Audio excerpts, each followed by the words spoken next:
to commence the meeting at 2 o'clock that we're all here for. So at this time, I would like everyone to shut off their electronic devices, cell phones, and stand for the Pledge of Allegiance.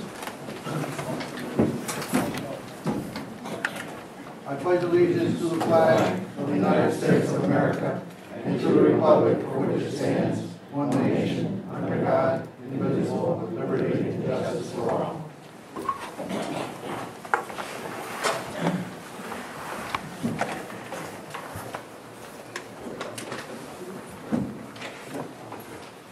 For the record, let me introduce myself. My name is Michael R. Pillmeyer, Orange County Legislator from District 3 and Chairman of the Board.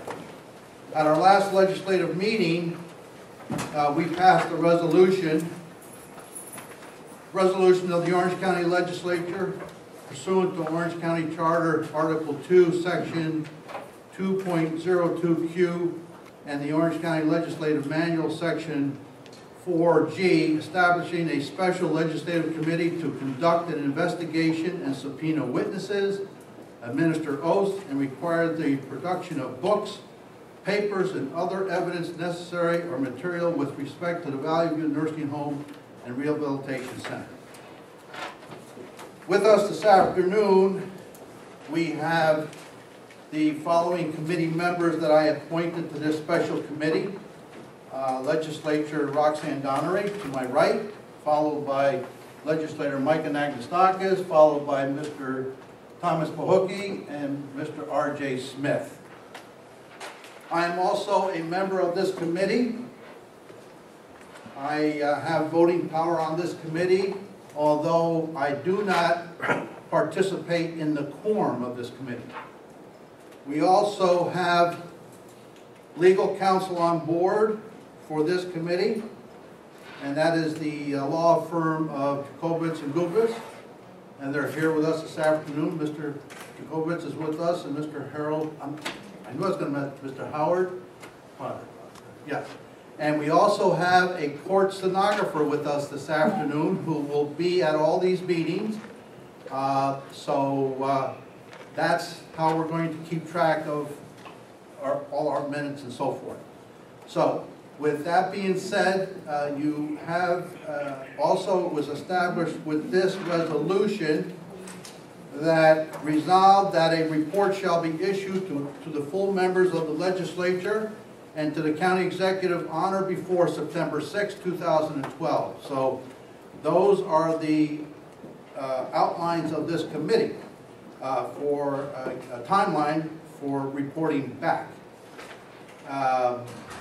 Also today, you're basically going to be electing a chairman of this committee and establishing some ground rules on when you're going to meet and so forth and so on. So I don't know how much information or questions we're going to be asking today because you have to lay down a foundation.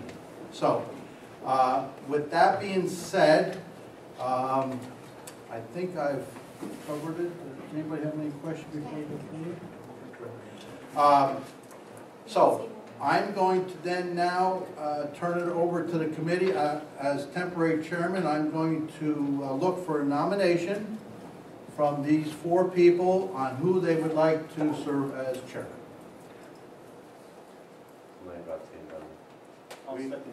We have a nomination for Legislator Roxanne Donner. We have a second. All in favor? Aye. Aye. Opposed? Carried. So we have a chairman. Congratulations and good luck. You're on it. You're on your own. No, I'm on it. You're on it. Okay, and I've read it. Yeah, great. Just a question. The timeline is September 6th for the reports. Yes. How was that established? That was established when I was approached about this, that I gave the committee's 90 days to report back. And with the September 6th deadline, will full funding for Valley View continue through at least September 6th? That answer will come to you this afternoon at the Health and Mental Health Committee meeting.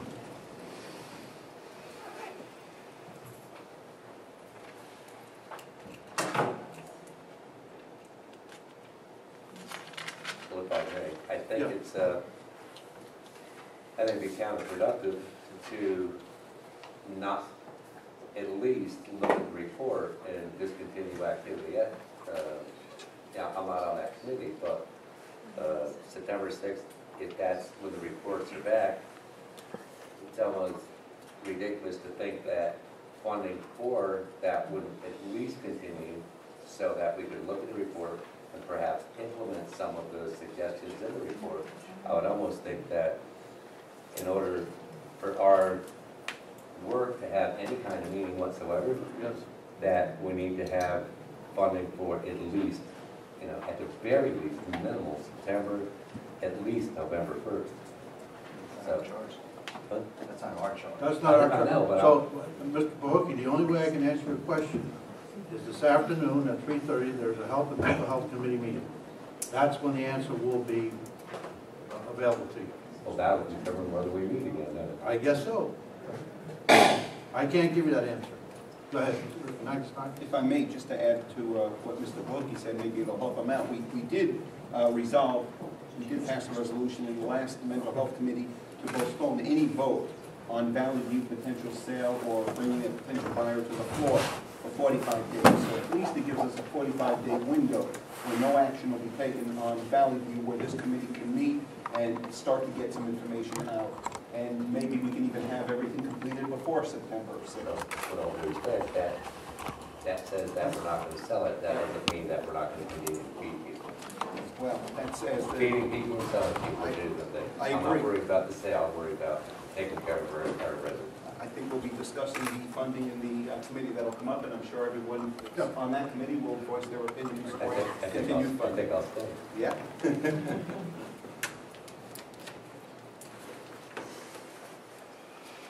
Okay, I think the first thing we need to do is, we need to establish a process and our procedures. So I think we'll need to discuss what we're going to need as a timetable, how often we'll need to come together. That, I think, is going to be difficult as far as we haven't really met together to even speak to even what we are all believing that we need to call for. So I think that we need to call a meeting again as quickly as we can to get together. We're limited today by the meeting time that we're going to have, and I'm sure we're not going to have, as we have a committee meeting following this, really in not that very long from now. So I would suggest that we come together as quickly as we possibly can. If we could even meet together in the next few days, I would like to do that. We could also, I think right now, decide what needs to go forth as far as how we will run this committee. I believe that any questions should not be coming from the audience. I think that the investigative committee is a legislative committee. I think if there are any legislators, and I've certainly said it in other meetings, that if there are questions that people have, if they come to a committee meeting, I do believe that we can bring forth questions that we believe would be appropriate going forward. And I think that also during the meeting, it is not a forum, it's not a hearing, it's not the time for us to be even taking anything from the audience. I think this is the time that we have to come together to do our work. It's what my desire was for this from the very beginning when I'm looking at this committee. It's for, to me, information gathering. I believe that we have major decisions to make in county government right now. And all of the information and the timing of information, I have not felt secure in the way and the manner in which it's come to us that we can make these decisions. For instance, even the funding of Valley View, we had no idea that was coming. It just kind of hit us squarely between the eyes. I think that, because of the situation that we've been put in, we're being called to make decisions without having proper information. What I would like to see, actually, when we complete the investigations, isn't just a very clear timeline and also a guarantee that we have seen all information that we've needed, but I would like to see a change for the future, whether it be a charter change with our manual that changes with it, so that in the future it doesn't matter who the leadership is held by in this county. It would not matter. It would bring a balance of power back between our county legislative side and our executive side. So I think we would need to be thinking, what I would like to see happen would also be something that going forward we can ensure will never happen again. That it doesn't matter who's sitting in these seats. They will have the information that we need to represent our constituents the way they believe we should be representing us. So as we go forward today, you know, I don't know, I would like to hear certainly each one of you, if you agree with the way it should be going forward, we're going to be working together. Do you have a thought that possibly can improve what we're looking for? I am certainly looking for guidance because, let's face it, we're legislators. We're put in a position we've never been in before. I don't believe any of us have been in that position. So certainly we need professional guidance as to how to proceed, what is the best way to go forward. And in fact, I would actually look for you to help us right now if you could do that for us. Thank you, Madam Chairman. So you don't think that we're going to gang up on you at every meeting. Howard and I are going to be here today. We'll be at the committee meeting for the county center, and then at future meetings there'll only be one of us. But both of us will be fully familiar with everything, so that there's not going to be a gap in your business going forward because of unavailability or any of those things. So this meeting will be both here and at the next meeting of the other committee. But after that, it'll be one of us, and both of us will be fully. But Howard is our managing partner. I'm the dubious title of senior partner. I'm not sure I like the senior part, but that's part of it. So that's procedural among in our firm, how we're going to try to represent you and give you the legal services that you need. The schedule and timetable is important for a number of reasons. The first is we've got a September 6th date, and that's not too far off. The other part is that we need to schedule things such as document delivery, opportunity for you to examine witnesses, procedure for seeing to it that witnesses are properly called and that the service is made if necessary for them to be here. And so for all of that, we need to have some kind of a sequential timetable that's going to help you do your work on an orderly basis. So, May I ask questions, or would you prefer that you finish at the end? Go right on. For instance, the document. I mean, is there a suggestion of bringing forth documents? Is there a suggestion that we would, in other words, have to have those at least, say, 3 or 4 days, and not have them handed to us, you know, as we're coming into a meeting? I mean, are we going to set up those kind of details? I think that would make your work more effective to have it to look at before you walk in the door. So that's part of the timetable that is going to be implemented, and we'll try to get things in and to you in a timely fashion. It may not always be possible, depending on the depth and breadth of what it is that you're asking to see, and its readiness to be made available. But within that context, the answer is yes to your question. The next thing is the communication protocols.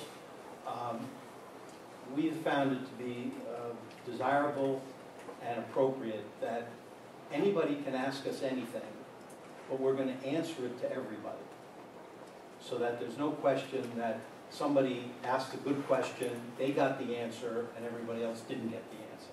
So that is the protocol we like to follow. We recommend it to you. You can adopt any protocols you want, but we recommend that as being a more favored way and avoids issues of surprise and blindside kind of thing. That shouldn't be part of what happens, and so to avoid it, we need to have communication done on a basis that everybody's inclusive. One of the things about the transcript, how do you want that distributed? Is that to go to the clerk of the legislature and then that person will distribute it? That's the usual way Yes. that things are followed. I think it makes sense. It's already a tried and true method. So unless there's some contrary suggestion, then we direct the stenographer what to do to accomplish that procedure. Which I agree should happen, go through the clerk, but could I just back up for 1 minute when you talked about communicating with everyone? I agree with that. I think it's less confusing for everyone if we all receive the same. By who do you mean, everyone? Just, in other words, with Mr. Pillmeyer? Okay. You're the committee, you're our client. Okay. What I would suggest is that our committee questions go to Roxanne, and Roxanne email them to you, you get the answer back, distribute them out. So we, not gonna, you know, you're gonna be busy enough without duplicating the same questions, the same answer. If we could send them over there, we have one contact person, everybody isn't bombarding you with emails, but I think it would streamline the process a lot. Won't that delay things if Roxanne happens to not be available for 10 videos a day? So how about we, if we have a question, we email it to the committee and to council? Okay. Oh, that's fair enough. That's fair enough. Thank you. And council can email that Yes. to everybody on And the everyone, email that's list very good. on the committee. Thank you. And we all bless email, having facilitated this kind of communication. A question now that we brought that up. Is everything, in other words, if any of the members here email you or have a question, whatever, is anything between us as working documents foilable? Is everything foilable? Emails? No. In other words, if we're, that's what I would like. Is there attorney-client privilege? And there's certain things exempt under statute. So we have to obey the law. We have to follow basically a number of different things. The charter, the administrative code, the manual for the legislature, FOIL, open meetings law, and then we have the matter of attorney-client privilege, which is not modified by any of those things. It's desirable to identify the reason for an executive session as being something that's covered in the open meetings law rather than the more general attorney-client privilege. But there are things that will come within that, and the public should not get upset because you do have an executive session in order to facilitate advice from your attorney to you.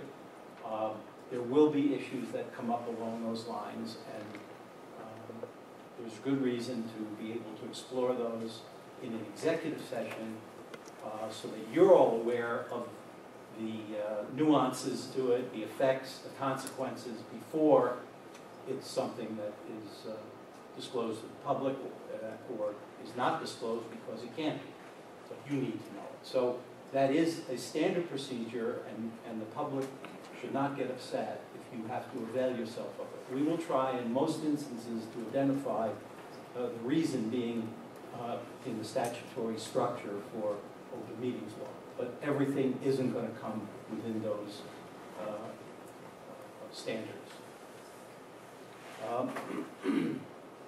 The place for the meetings. I don't know what you want to do about that, but it's up to you folks where you want the meetings to be. They don't all have to be in the same place.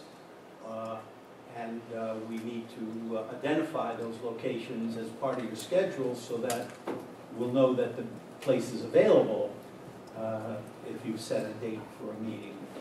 Since all meetings will be public, like the legislative meeting that we meet in the bank building, there's not room. So if it's possible that we could continue to schedule right here, at least we can accommodate some of the public, and I think the public have the right to be participants. If I may suggest, I would even suggest if the auditorium is available, especially on potential high-profile days where I would anticipate the public would show up even more. I think the last thing we want to do is have 100 people show up in this room when we have to tell 60 of them can't come in. So maybe we would explore the possibility of the auditorium being available and looking at it, if not, being here. That's a thought. Madam Chair, it'll be the responsibility of this committee to coordinate that scheduling with the operators of this building. So that's a task that will have to be performed by this committee.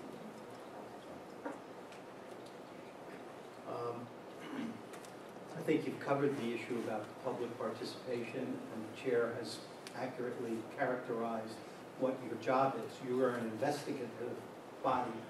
You're investigating to get facts and information, and if there's somebody in the public who feels they have to contribute something, the only way that can happen is based on your decision to allow that as part of your determination about whoever is to be here and testify, and that participation would be under oath.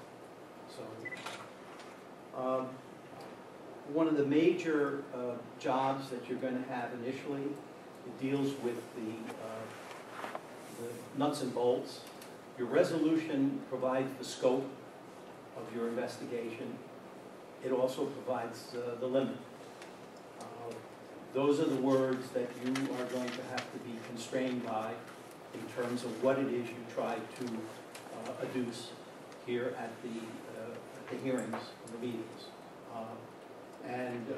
One of the first tasks is for all of you to contribute what it is that you think you want to try to accomplish in accordance with the terms of the authorizing resolution.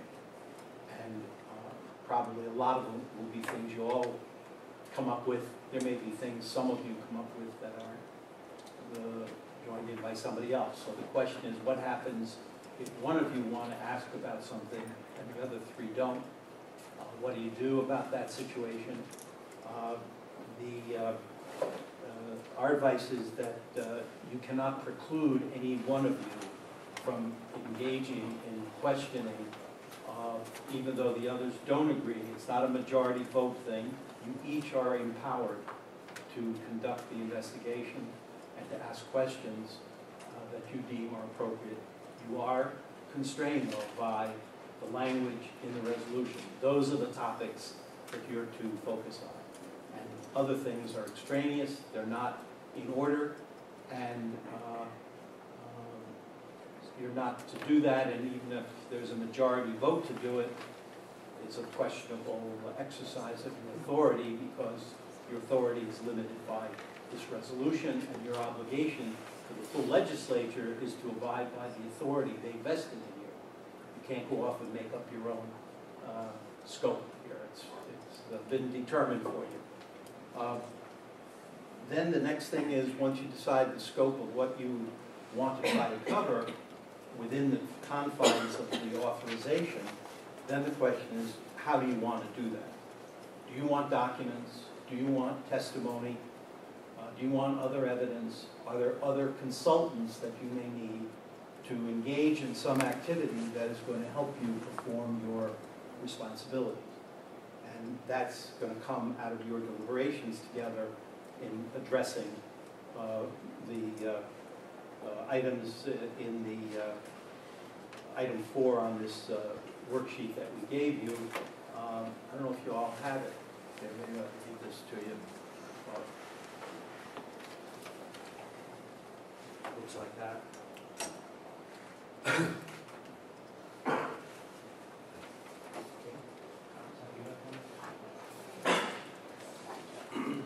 That's under 4, A, B, C, and D. I just covered in what I mentioned. Those are the things that you're going to come up with after you've thought this thing through, discussed it, put your ideas out, and put it all together. The last one is, what's the format and content that you want to end up with? Okay. I'm looking ahead, optimistically. It's getting closer to September 6th. What are we going to put together here as the report? And I think there are some standard aspects of the report that, you know, are traditional or convenient. And one is going to be a listing of the documents, another will be a listing of the witnesses, another will be some determinations that you've made of procedure or facts that are relevant. And then you are going to end up with recommendations of some kind as well, because you're a legislative committee, and you're in office because you're legislators, and legislators legislate. And so what is it that you're coming up with as what you are recommending be done in terms of legislation and policies for the future? So those are the broad outlines of what your report's going to end up having. Testimony, part of the report's going to be everything, okay? But there'll be a portion of it that's not going to be War and Peace. It'll be a much shorter version, and that will have most likely condensations of testimony and maybe citations to specific questions and answers that were given that are relevant to your report. So we should make sure that we're maintaining a clear folder for all the documentation that we're going to make part of this report. It can get ahead of us if we don't do it on a regular basis, and I would inquire whether is that something we should work through the clerk's office of the legislature. It seems to be the logical place for that, and probably it's the legally required place for it. But does that work? Well, I would like to see that happen. However, I may have to speak to the chairman, because on my first meeting, when I was actually considering moving forward with this, it was very clearly said to me that there would be nothing we could add more to that office. And yet, I do believe that that is the office of the legislature, and that is at least where that kind of information should come from. Yeah, we can discuss that and see. But as I explained, that the office is quite overwhelmed with work as we proceed, and but we can discuss that, so we'll work that out. And a corollary of that is, what about things generated during the time of your performance of your responsibilities as we go along? I mean, we get papers in next week, and it's 2 inches. Where's that going to actually be physically? From the time you get it until when we need to look at it again. We need some physical place that's going to be the repository for the documents that we generate, you generate from your activities. So it's not just a matter of somebody shuffling paper. Where's the physical place that these papers are going to end up, so that we know where it is and it's under some kind of protective security. And I don't mean to imply anything nefarious with that. I just mean where it's not going to get mixed up, knocked over, coffee spilled on it. I think we can make the chairman's office available. As I say, chairman's office, I saw a little place on that table, there's a little corner that's empty. I think we can make room for those documents. All right, good.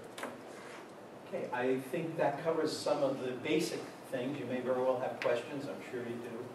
So we're happy to try to answer those at the beginning.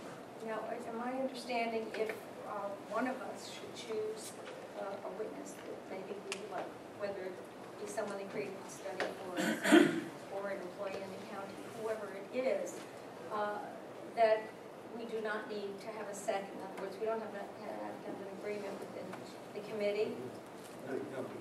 Each one of us has the power to then ask and have come forth, whoever it is. That's right. And do you have a suggestion, in other words, what kind of timing? You know, again, we're not experienced at this level. Timing for the individual to be able to respond? Yeah, Well, because we don't have much time. right. Typically, you would want to give a week. a week's notice is a reasonable amount of notice. The way we would try to propose to go forward with that, to the extent that the proposed witnesses are in the executive department, we would request by letter their attendance, and hopefully they would respond affirmatively, and the schedule will be convenient for them. As a last resort, we resort to a subpoena if that were required, but we don't want to do that unless it were absolutely required. And that's our recommendation. That's, again, a decision for you. Do you want a letter sent first and give an reasonable opportunity, or do you want to just go ahead and issue subpoenas? Whatever would get the people here the quickest. This time is constrained. Yeah, we have a very constrained time, that is absolutely clear. I would like to see a spirit of compromise, and, as far as people wanting to just help us get the information that we want.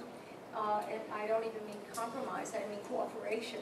And I would like to see that happen, and I would certainly like to give people the opportunity, but I'm also not interested in kind of burning up weeks, you may say. So that's why I was very concerned about a week. I would really, if there was, if we felt comfortable giving someone an opportunity to, on their own, be just willing to meet before this committee. If we could do that in a few days, if not, then we may have to move to this. The subpoena gives you the certainty of the Thank you. We've mentioned September 6th a couple of times, and I just want to emphasize again, in my mind, we had that resolution passed for 45 days holding a potential vote to bring anyone to the floor for a sale. So that to me is 45 days, which brings us, when that was voted on, to July 21st. So certainly I would hope that this committee can move forward and actually conclude by July 21st. Otherwise, it would be a moot committee if on the 22nd or 23rd a move is made and a vote is made for the sale and the committee hasn't concluded anything by that time. So to me, it's not the September 6th, it's the July 21st date that I'm looking at. And so with that thought in mind, I took this last week and I felt that everyone on this committee should have the ability to call witnesses. I'm glad to hear that. I'd like to give the chairwoman a copy of two documents that I'm going to be interested in, a 2011 Valley View audited financial statement report, year-end, and a 2003 Valley View audited year-end financial statement, and a list of people that I would like to call before the committee as witnesses under oath. So that's the thought that I put into it. If that helps anyone in any way to get the process going a little quicker, I'm glad to hand it out. Copy machine. Yes. This does not preclude anyone else from Well, calling. actually, simply because of this kind of situation here, that's why I felt that we need, I've been making my lists. I have been working on this, and I'm sure you've been also thinking about it and writing things down. So I would like to come together again so that we can put this, before the committee and know where to go. If we're deciding at this time that we agree with this, we can certainly begin to have our attorneys begin to contact and set up a schedule for us. I'm a little confused with that statement.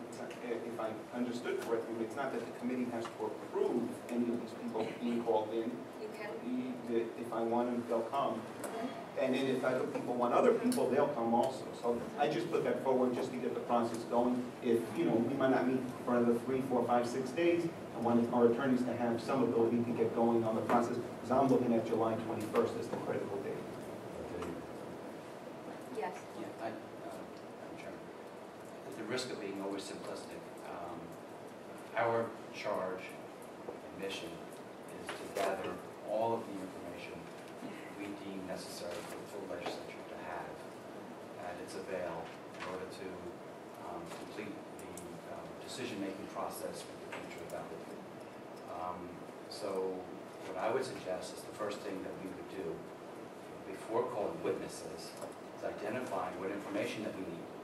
So all those documents, all that information specific, all that information generic, all of the reports, the laundry list, this is what we need. I have 6 years of audited statements here that I felt I needed and started to digest and understand. How far back financials, what other reports, what other information. From all of that, then we identify the specific questions we have out of that. Then we identify who has the answers to those questions. We call somebody in here today, we're asking them questions about what? You know, I think to me, let's get all the documents and all the information we're seeking for, then identify the questions that are unanswered in our mind, and then find out who has the answers to those questions, and call them in and give us the answers. Then we compile that all back into a full report to the legislature, and deliver that report. But I mean, what you're saying makes sense, but is that not up to each individual member? And I know the questions I have, and I know the documents that I need, those 2 documents that I just provided there. Everything else I have in my possession, I feel. And so the questions that I'll have for a particular witness, I know what I've got. And when that witness comes forward, you may have different questions, and you'll get an opportunity to question him based on your questions that you desire answered from him. That's the way I was thinking. I actually agree with Mr. Nagdasakis. That's the way I was seeing it. So we'll call witnesses before we have all the documents of them. So then we may have more questions out of the documents. Yeah, but if you're going to just have documents and documents waiting for it, you're also on a time limit. We're at a constrained amount of time. And some may have documents right now that we've been receiving or have received. They want further answers, and they may want to begin to question someone. I don't believe that we should wait until each person has asked for all of the documents. Some documents may be significant to one's questioning, and some may not be significant to one's questioning. I mean, I think that's what's so important about today's meeting, and we have to come together again quickly, as I said, to kind of just begin to move forward. I don't think we're going to have the pleasure of just saying, oh, we'll meet a week from now. I think in the beginning, especially, to set ourselves up in what we're going to be calling forth, we're going to have to spend some time together, that's for sure. And get that information to our attorneys. Tom, how do you feel about it? I think we all come into this committee with a predetermined course of action, cause and effect, what we want to see at the end of the committee in this board. I know I've looked at it and said, I have an opportunity now. What is my goal? What do I want to try to attain? I think the question before us, oversimplistic as it is, but very concise and to the point, is can we afford to keep value? That's my question. And I think all debate, all resolutions, and all action taking place on value boils that down to, can we afford to keep it? County executive says we can't afford to keep it. On a personal note, I believe we could afford to keep it with the proper mechanisms in place. I think it's something that's going to be palatable to the taxpayers. We're never going to make a profit, but it's going to be as important as a county road, where we don't charge tolls for, where it comes out of the taxpayers' county property checks. So, I think we focus on that. And again, I'm not on a witch hunt. I'm not what happened yesterday. I'm a firm believer in, here's where we are, we're moving forward. We wake up in the morning, we don't wake up yesterday, we wake up today, maybe tomorrow. And that's what I'm going to be basing my, information gathering on, my questioning. I would like to see experts in the field of operating facilities. I know that, quite frankly, I've learned more in the last 3 weeks listening to proposers, and it just begs the question of, why would somebody come in with a minimum bid of $8 million to buy a facility that's losing over $1 million a month? I think it just blows me away. And listening to these people, when they talk about their facilities, how they run their facilities, what they do, how they build, how they process, how they put their residents in the format for maximum reimbursement. And I look at our reimbursement, I'm like, there's something terribly, terribly wrong with the mechanism that we have in place. So, you know, what information what are you gonna need? You know, I think it's vastly different from the committee that was selected to look at the county building. I think, not to minimize their goal and their mission, but we're talking about a roof and walls over there, and here we're talking about human beings. We're talking about longevity of a county jewel, of what it has been in Orange County all these years. And, you know, I certainly hope and I feel confident that with the right documentation and the right questions and answers to the people, you know, what OAS has done, I really don't care what they've done, because in my opinion, they haven't done anything right. I want to see people who run successful operations. If they want to tell me that this needs to go, that needs to go, I'm going to ask those hard questions, and I want the truth. And then we'll, you know, put that in, hopefully that will be put in a report, and the legislature then could make their determination of, you know, what direction do we want to go. Maybe that 45-day moratorium on a sale, maybe that will be unnecessary. After the report is, maybe there'll be enough information. And, you know, and at the end of the day, maybe it'll say that, you know what, this is as good as it gets, and nobody is going to do any better. And we may have to take the next step because, you know, if what's being told to us is true, the escalating costs of $20, $30 million in 15, 20 years is unsustainable, you know, for anybody. And but like I said before, when Mr. Philmeyer put in the resolution to do a feasibility study, I said feasibility study of the options to Valley View is, in my opinion, was a waste of money without an efficiency study. And, you know, we just take the slogan, you know, we want to, you know, are we the best that we can be? And that's what I'm hoping to find out. My personal, you know, and I'm hoping, but I believe that we're far from being not only as good as we could be, but the best we could be. Yeah, I just want to add to Mr. Pahookie. I mean, that's kind of what I'm trying to get out of this. I think the same thing that Mr. Pahookie is. By bringing witnesses forward to get the information under oath that we know is going to be the correct information, the correct numbers, to find out what the real situation, the real financial situation at Valley View is. We'll come up with a conclusion. This committee, it'll be a mosaic. Everyone will have their experts that they think, their witnesses that have to come in. You know, I will have my line of questioning on those witnesses to get the answers that I'm looking for to make up my mind whether I'm getting the true information or not. Everyone else will be able to get their questions into those witnesses, and then also call their additional witnesses that I may not have thought of. We'll get our questions. It'll be a mosaic. We'll get the true information. It'll be laid before the legislature in the end. And then the legislature will make an informed decision as to what to do with Valley. And I don't know what that'll be. It could be to keep it, it could be to sell it. But at least it will be an informed decision with the true numbers. And that's all any of us, I think, are looking for. Well, Thank you. I just want to make a statement to Mr. Pahookie. You mentioned about the feasibility study that the chairman implemented. That was implemented by 20 other legislators. And, wait a minute, so it wasn't my study. It was the Orange County legislators who voted on this study. So I just want that very clear, Tom. well, what I would like to add, actually, after the two. Well, It's well, what you said. Yeah. It's what you said. We'll have a couple. Just to kind of hang on the what both of you have said, you know, even as I look at this, really when I said something has to happen, and suddenly, you know, I realized that we could move something forward. We had the ability within ourselves to be able to move something forward. What I have believed from day one was that the numbers that we do have to be tried, true, and real.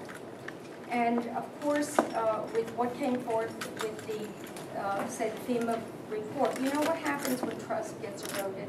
Trust gets eroded, and then you start misbelieving or believing not very much. And that is what I want to see come out of this committee. I want to see us get those numbers, the numbers that we can trust in. I want the confusion cleared up. If we have our Commissioner of Social Services at budget time talking about IGT money in a totally different way than it's being presented out of the executive's office, I want that cleared up. I want the clarification. Because I'm not even thinking that it may not be an investment on our part. Every year as we have to invest in our community college, or we invest in airports and golf courses, whatever it is that we do for quality of life for the people that we represent, but we will have the honest numbers to be able to make that decision. To me, that's of the utmost importance. And that's who I believe we need to be calling forth. We need to be able to sort through and find out, is it $19 million or is it really $8 million? Is $8 million something that we want to invest in? Well, let's think about this. If we're investing, say, $19 million or whatever it is into our community college and our youth, that, my gosh, we all understand is most important for our youth, our future, and our county, our children's future. But maybe there's a majority of legislators that will say that is worth investing in. The government is there to serve the people. That we're not here to be able to turn a profit in government necessarily, but we're here to serve the people. We can't do that without having trust and the numbers coming forth. And as I said, going forth into the future, what I want is an insurance somehow that we don't have to go through this again. That if a document comes into that executive office within so many days, we will see it too. There will never be a time. I would like to see that clarified for the future of this county and moving forward. Yes. Yeah, I'm trying to be careful how I say this. I agree with you 100%. I think this committee, I want to be respectful to the office of the executive. But unfortunately, I think I've been put in a position where I don't trust everything coming out of the executive's office at this point. I think that's what I want to be able to come to a conclusion in this committee, to know that I trust everything that I've heard, and now I can make an informed decision on ballot. Just to clarify again, I don't think it's a big leap of us to identify all the information that we want first. Then we collectively and individually digest that information that's being available to us. Or if the information that's not being made available to us, then we have the right to subpoena that information. We don't have to subpoena an individual. I believe we can subpoena a report or information, correct?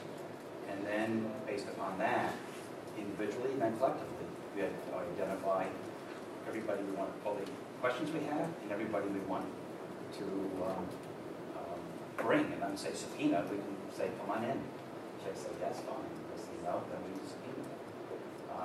Additionally, just, I understand, Roxanne, where you're coming from with regard to wanting to set in place protocol, practices, procedures that, as you suggest, that would not make it as demanding to have this kind of inquiry in the future. That's not our charge. If that's some other venue, that's not going to happen in the next 30 days, 90 days. No, and I don't expect it to.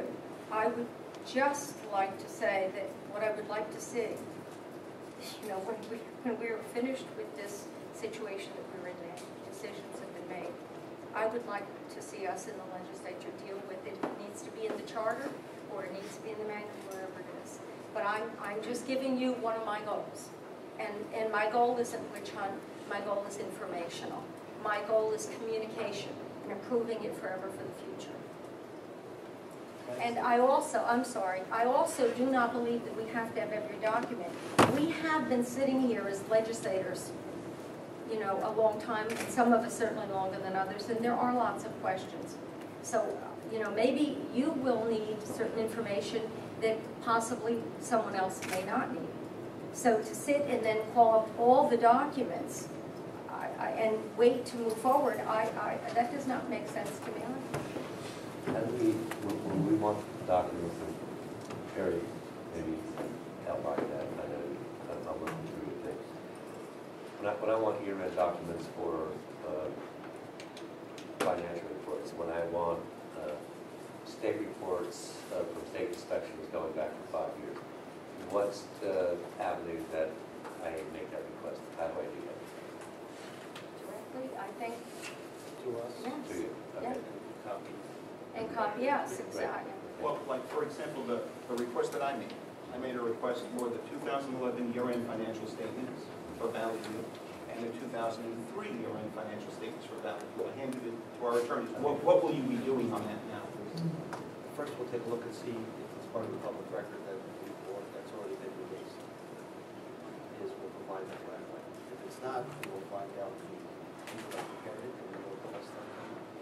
And how long a time period might they have? If they wanted to stonewall, how long can they drag it out? And if they wanted to really be prompt, they could probably give it to you in a couple of days. True. And what's the maximum time they would have to provide that kind of data?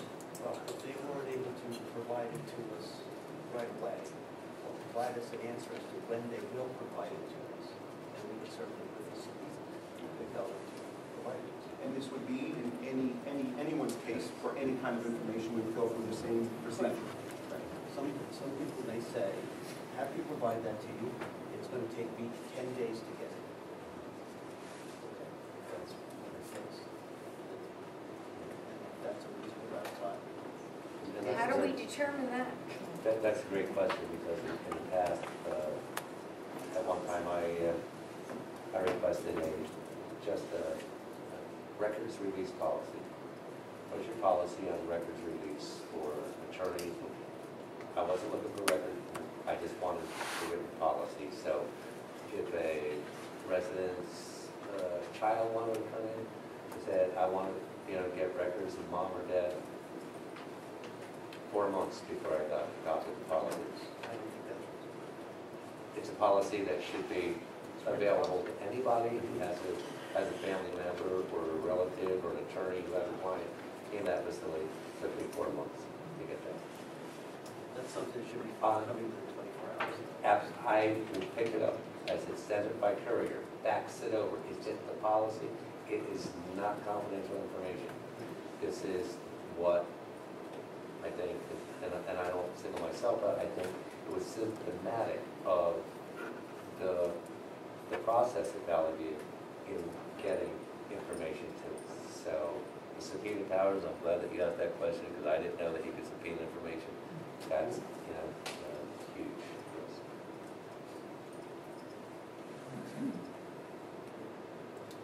You? Okay. Did you have something? Okay. Thank you, Legislator Ekus. You five have been given phenomenal capabilities and powers. My concern, though, is the rest of us legislators here. Do we have those same powers such that any question we want to ask will get asked? Any person that we would like to see subpoenaed would get subpoenaed? That anything that we put forth holds the same weight that the five of you have? I'm just, I'm sorry, maybe I wasn't clear about that, but I had said, okay. Did you come in late, Chris? A little bit, yeah. I had just said at the beginning that if there were any legislators that had questions for us, information wanted, if they would just direct it through the committee. That doesn't answer the question I just asked them. I want to know if we have the same powers that you do. No, you don't.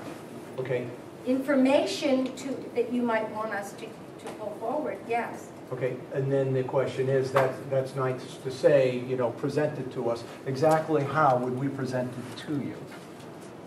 How would we get it to you? What are you talking about? Do we have to put it in writing? Do we have to, exactly how do we submit those questions? And then You send it to me, I'll forward it on. Yeah. Okay. I just actually, what you just heard here, that if we are going to be asking from something from the attorneys, we're just going to let one another know. And if you come and you're asking us, we will let one another know, let the other members of the committee know.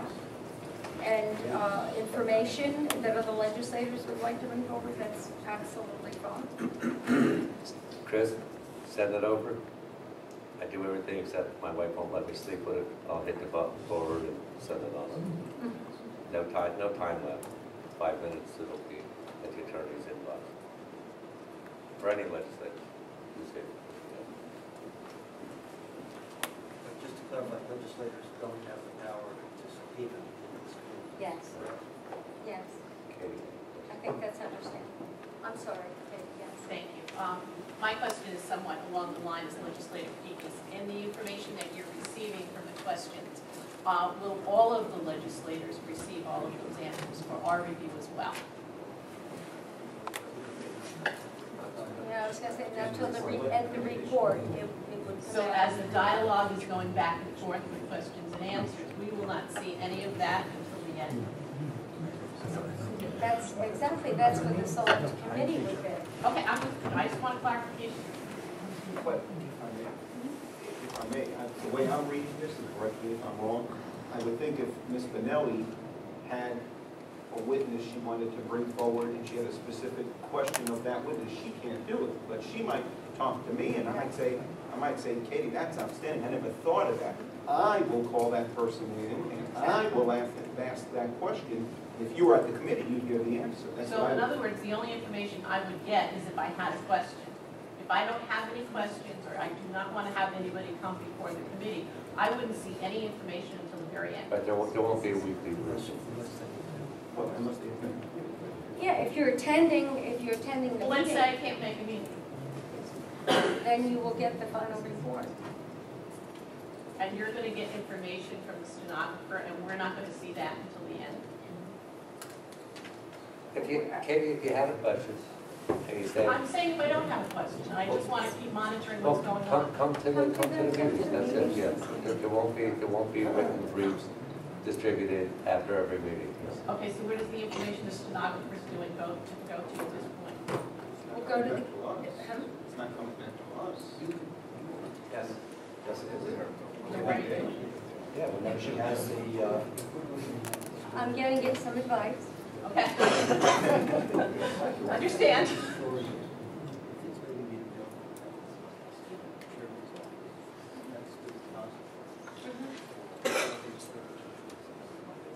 And you will really take a look at it.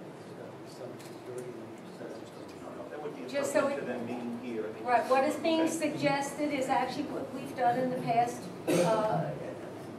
dealing with certain information, and that's that it could be available, Chairman Hillmeyer said, in his office, and just so it's not out of the office, and it could be made available to any legislators.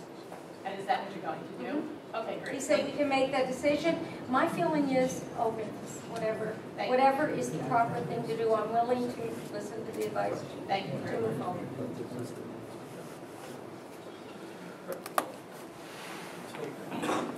For example, so the case of an executive session, taking action in executive session. That's Like that, those things would executive session, certain minutes of things. that go- Understand. Yeah, Thank you. I think we understand that. Yes. The other item I wanted to just mention, under legislative manual, request to the executive branch, information gets routed through the clerk. So that's going to be how we're going to be communicating simultaneously. Mr. Sutton. please. Yes, my name is Dennis Simmons, legislator, and I'm going to have the same conversation with you, Roxanne, that I had with you yesterday after my meeting where I had certain information that became available to my committee, and I said to you, as I always have, that anytime I get information like that, I make it available to all 21 legislators, and I believe that in this case here, I believe the same rules should apply, that anything that comes back to you people that are actually on the meeting, on the committee, should come to every one of us. And if you need to, you can do the exact same thing that was done before. You can mark it confidential, and we're bound by the same rules as we would if we were in executive session. But to limit that information only to the 4 people that are sitting on that committee, 5 people that are sitting on that committee, without the rest of us being privy to it, I think is totally ludicrous. And I don't want to sit here 45 days from now going through a volume of information that I could have been going through all along and following along, so that as we're doing it, okay, and you're asking pertinent questions, I know why you're asking the questions that you're asking. I shouldn't be left in the dark. I have the same responsibilities to my constituency that every single one of you sitting there on the board does, and there's no reason that any of the information that's given to you as a group shouldn't be given to every one of the legislators. It's been my position since day one that I've gotten here, and you've heard me verbalize it when it was to my benefit to verbalize it, and you've heard me verbalize it when it was not to my benefit to verbalize it, and I'm verbalizing it again. That any information that you have should be given to us, and if necessary, be marked confidential. Mr. Simmons, you know, the chairman's office will be the repository for all of that. And as far as the confidential stamping, well, you see how well that worked in the last legislative session when the confidential settlement with FEMA was reported publicly by Mr. Benton. So these, this type of committee is a little bit different than the rest of the committees. And again, call me up, pick my brain anytime you want to. Email me. We're trying to make everything as available as we possibly could through Mr. Philmeyer's office. And however, like I say, you know, I've always taken confidential stamping on documents. I take that very seriously.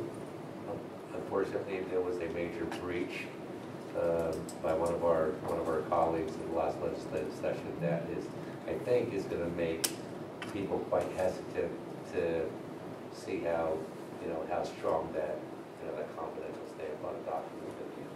No, I do believe also by the agreement that we've just made that everything is going to be available, and in the chairman's office you can go and you can see whatever it is that you will need to see.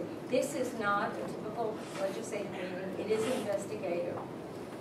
There can be things that are very much executive session or possibly incomplete even from one meeting to another. And I think, never having done this before, we will have to work through it. But I am absolutely willing to be as transparent as we're being advised to be. Yes, Mr. Cashman. Thank you. As one of the legislators who voted to start the process and then voted to form these committees, one of the major concerns that I had was the transparency of the information. And now I feel as if I'm taking one place where I couldn't see all the information and transferring it to another place where I can't see all the information. And I'm not happy about that.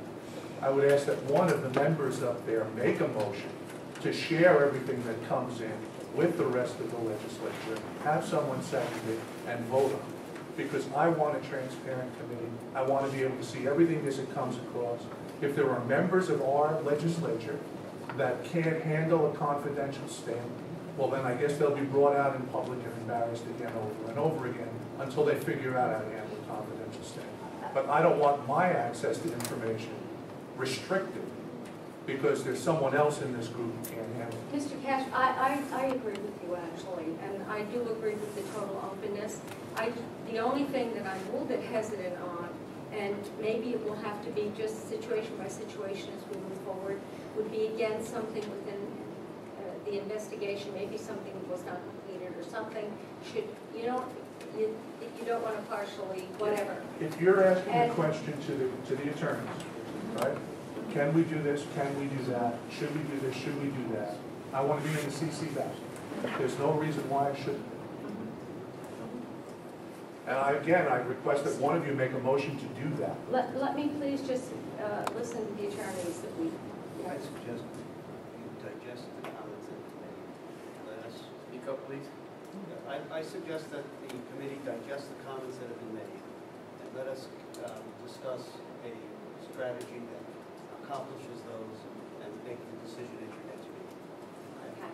Okay. And I promise you that we will address those concerns because whatever is really the best for transparency, I will support. I was just going to answer Mr. Cashman. I know from what I'm thinking, I've been thinking about this about a week now. I've got, I don't know how many, 10 witnesses. I've probably thought of 300-400 questions. I can't envision any one of those questions being confidential behind closed doors. So it'll be out in the open, and I'm willing to talk to anyone after, before, during, and after the committee about those. I understand what you're saying about the CC on the emails, and I would have no problem if the attorney tells us that's how we should proceed. I'll be the first to say that's what we should do. And I would also further say that the other committee that will be charged to do their work on the government center is probably going to go through the same process and the same questions and predicaments, and we're both going to independently have to come up with procedures that are as open as possible to the public, and I will guarantee as much as I can that information is out there. Yes. I have to object to the fact that it's going to be available in the chairman's office, just like I did the day when several of your colleagues objected to the fact that it was going to be in the chairman's office, and I was one of the people that supported it at that time. As far as Mr. Bahuki's allegation as to who leaked what, I don't know if you're correct. I don't know who did what. I don't really care. Okay. I know what confidentiality is. I had a top secret clearance. I went through the background check. I functioned as a counselor. I know what confidentiality is. You stamp it confidential. I will honor that. But I have to tell you again that any information that's made available to you people on the committee should be made to the other 21 legislators, because we all have the same responsibility. Mr. Simmons, I'm listening, I'm hearing, and as I said, as our attorney advised us, we'll discuss this and we'll come up with a procedure, and it may very well be, as I said, I don't know. I hear you. Thank you. Yes, Mr. Egan. Real quick question. Since we've differentiated between the 5 of you and the rest of us, are we going to be allowed an executive session? We're not. Okay. So, they're not on the committee. It's standard practice in other committees. When you have an executive session, all the legislators are permitted to sit in executive session. Special committees are committees. I do not know the legality of it, but I would not personally have a problem with any legislators being available to sit in. But I don't know what the legality is. I don't know. That's what we We should do whatever the attorney says. We'll look at that information. Okay. What's the, Yeah. is there a basis in the manual for the participation? Chairman, Chairwoman, Chairman. In our legislative manual, is there a section that specifically says that legislators may sit in, non-committee members may sit in an executive session for the committee? I don't know if that's in the manual, I don't have it in front of me, but I know past practice has been that all legislators can sit in executive session. I've never read that in the manual, but I'd like to make a motion. I would like to make a motion right now. Commissioner Cohen wanted the motion that if we have executive session, that all legislators are allowed to be in that executive session. They know what their duty is as a legislator. They know it's an executive session, and I trust that they'll do the right thing. So I'll make that motion. Also, Do we want to vote on that? is all of this legal? Just, Before you do that, they have a right to be present, Yes. but not participate without leave of the committee. yes, Exactly. yes. Just present in the executive session. All in favor? Aye. Opposed? Did you count someone extra?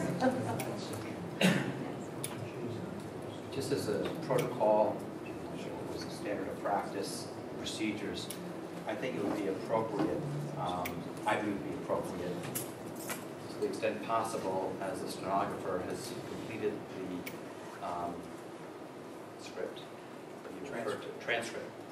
It was a script, transcript, that would be forwarded, because I think there's a question from out there, we get that, yes, that's forwarded, so we can go back and review it to all the committee members with a copy to all the legislators.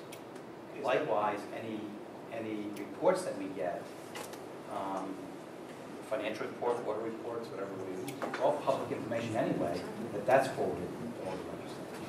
So the legislators, whether they're here or not, some aren't able to be here for whatever reason, they have the transcript meeting by meeting, they have the reports meeting by meeting, and likewise, they will forward a copy of the agenda ahead of time so they know what is going to be addressed at that meeting, who's going to be at that meeting, if they want to make an extra effort to attend it. Yeah, that's a question. What is the normal turnaround time for a stenographer? It's only 2 months. Yes. It's expedited, what's the? There's an extra charge to expedite the preparation of the transcript, but it can be done in a 24-hour turnaround if that's what you want. So, Again, we're on a limited time. It's very important, it's timely. It's not a small budget operation, I can't believe the cost is that extravagant. We're changing pennies to $4. So I think we should Yes. expedite it. What would be a three-day turnaround? I think just as we ask for other information, to be able to read documents. We agree? Is that okay? Is that a motion, Mr. Smith? Yes. I'll second. In favor? Aye. Opposed? Thank you. Thank you. question. Was Let's say you do, we should receive. Do you want us to send it to the clerk or to the Senate? Can you speak up, please? That's what we generally do. They're having difficulty tonight. The question is a logistical one. When we send information to the committee and we copy it to the chairman, how does it get from there to the other legislators? What's the process? Yes, it should go to the clerk's So office. we send the copy also to the clerk. And that's how she. The clerk will decide. Yes. If you email us, they just do a broadcast and it goes out. That work, Dennis? That, I'm very glad that you're, and you know my policy that and my answers your- committee. I give it out to everybody, so Dan, I think it's that- important. Yeah, and if the minutes get forwarded to everybody, the questions get forwarded to everybody, then everybody can follow. We're kind of new on what we can do and what we can't do, so that's, we're fleshing it out. Appreciate the One consideration. thing that I noticed there is that, this is a very powerful committee with legal counsel, but they'll do what you want them to do. They'll do it. There's a few exceptions. Few. I won't take out the garbage. They will be Well, distributed. also, some of us are not trained as attorneys, and we have legal advice for the legal advice. The simple fact of the matter. So now I would think one of the key things we have to decide is what is the schedule? How are we going to move forward? When's the next meeting? When are we going to start calling witnesses? When are other people going to start telling you who they want to get called in? The one thing that I'd like to suggest, based on what RJ's original comment was and what you've done, you're ahead of everybody else. It's going to take a lot of time if you call the same witness multiple times. And so there's got to be some level of coordination at the earliest possible time so that you are not going to be put in the position where somebody's come in, you weren't ready, and now you want to come back within our time frame that we've got is going to make it very difficult to do. So you may want to, at the next meeting, which you want to do as quickly as possible, try to come up with a consensus about who it is that you want, because then the order of the folks coming in is something that you need to address as well. Well, I have a question with the word consensus. We're not really coming up with a consensus of who we want. We're coming up with our recommendation, each of us who we want, and then we're aggregating that, consolidating that, and so everybody knows that Mr. Pasquichello will be coming, and everyone should be prepared when he comes in a week or 10 days or whenever. Yes, I used the wrong Consensus is when they term. come. The schedule is when they come, not if they come or not come. Consensus was the wrong word. What I meant was you may all agree that one or more of these, every one of you want every one of these. Or it may not be quite that way. So the order that you're going to have them coming in is going to be important to avoid duplication and repetition. That's all. I would like to suggest that we schedule a work session within the next couple of days, because I think that's where we need to begin. I certainly have my list. I don't have it as formal, but I have all my lists. I would like to suggest that we could maybe come up with a calendar for and start next week. My calendar's pretty full already this week, not knowing what dates. So if we're timeline next week, we have a timeline, you know, the rest of my life will work around that as much as I can't make appointments. There isn't, is there any time that we could work around possibly yours? Thursdays are not. Totally out. Yeah. Friday is an ugly day, and tomorrow's not going to be much cuter. But we'll do it if I have to, I'll cancel and I'll do it. So, but we're already.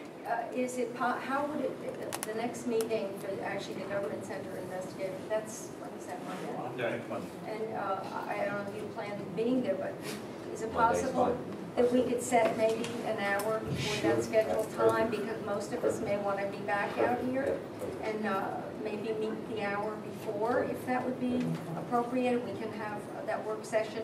And also, if we would have then some document lists and some witness lists and whatever else I you have think we physical need to services at exchange. 3:30 too, so physical services the next Monday, so, you know, committee days, I try to keep it clear on that.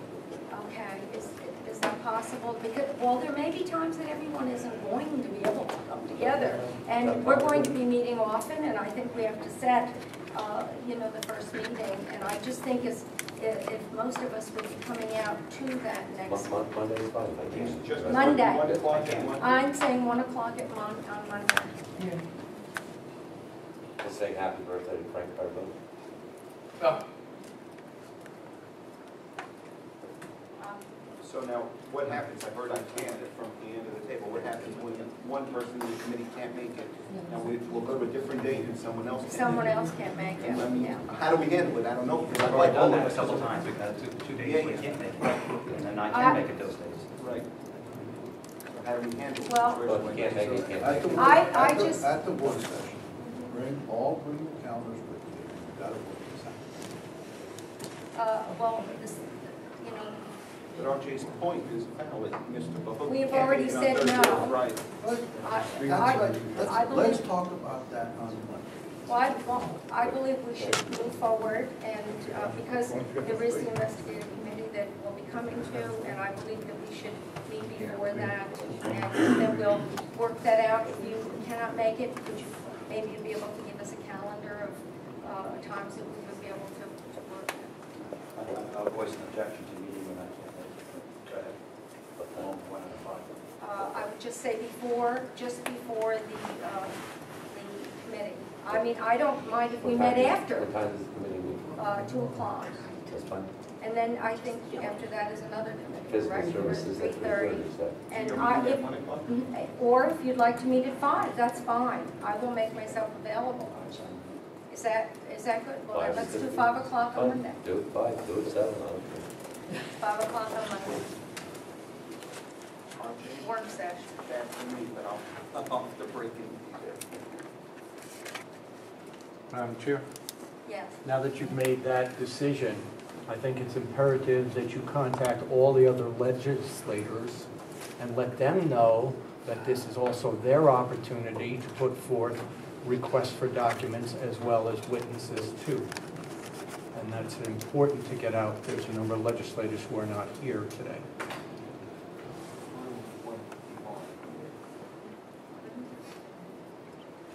Okay, thank you. It's a good suggestion.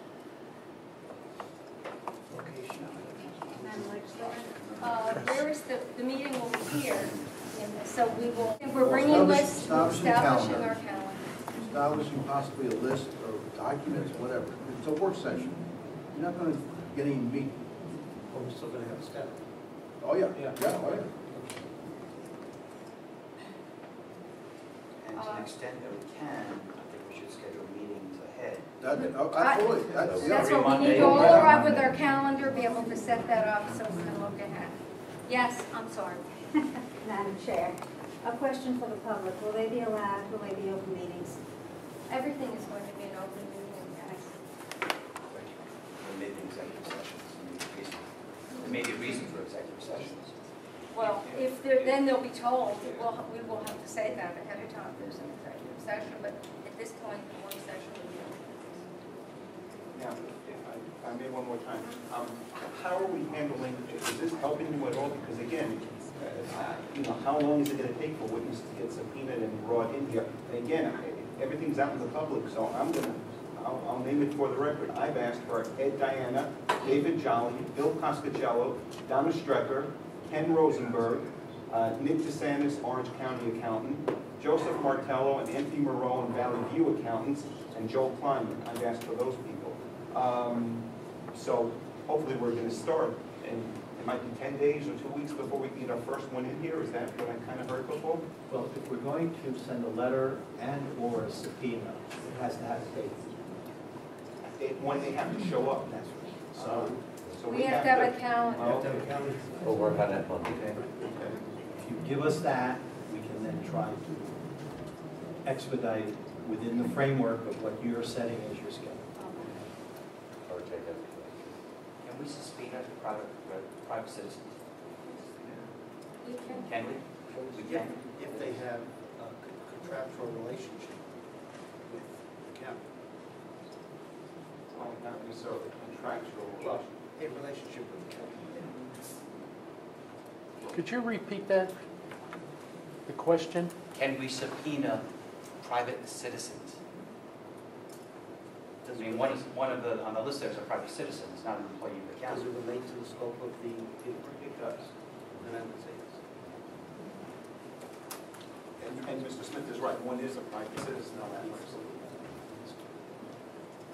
But there's more than one private citizen. He does have contractual. Yeah, the others have contractual.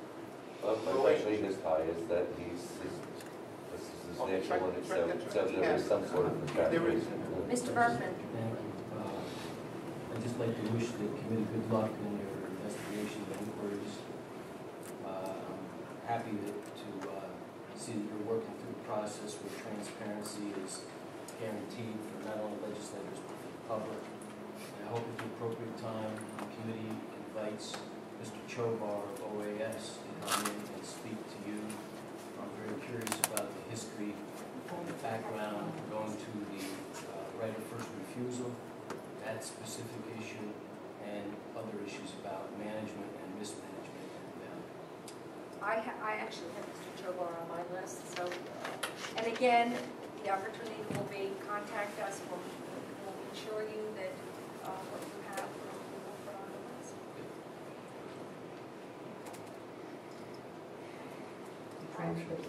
I think we have to get ready to adjourn, and we will be together again Monday at 5 o'clock.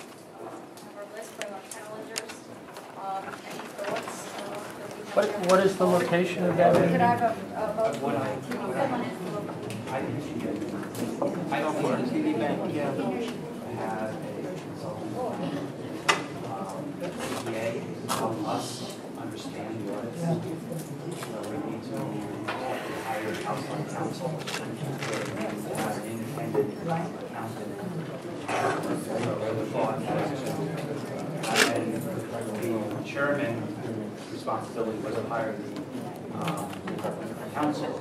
So I believe it's probably appropriate his responsibility to be a CPA or independent accountant to assist us in understanding the audit. Start that process. We discussed that and move forward with that. Work session, we discussed that Monday after 5 o'clock.